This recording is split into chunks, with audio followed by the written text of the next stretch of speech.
Hi everyone. For this episode of Fenic in 120 seconds, we're going to be going over one of my favorite use cases, which is AI content moderation.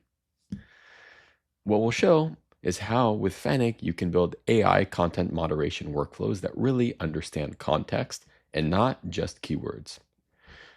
So, what's the problem? Traditional moderation relies on keyword filters or hired humans to read through content.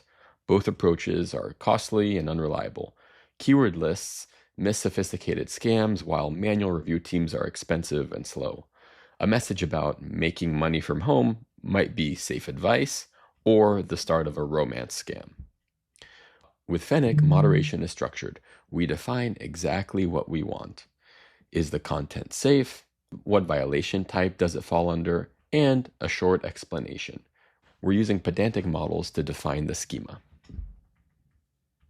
Here's our data set. Real-looking dating app messages. Some are safe, like talking about pasta or asking for coffee. Others are scams, crypto pitches, harassment, or spam blasts. Exactly the mix keyword filters fail at. Now we run the Fenic semantic extract operator with our schema that we defined above. Each message is analyzed for context and intent. No rules or keyword lists, just AI moderation that actually understands language. And here are the results. Money scams flagged, crypto pitches caught, harassment identified, spam detected.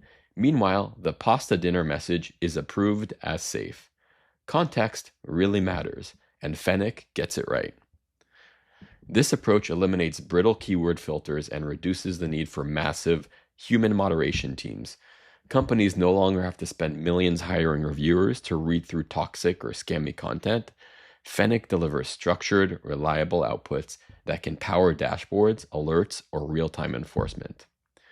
This is AI content moderation with Fenic. Context-aware, cost-effective, and production-ready. Try it for yourself in the Colab notebook below. Thank you.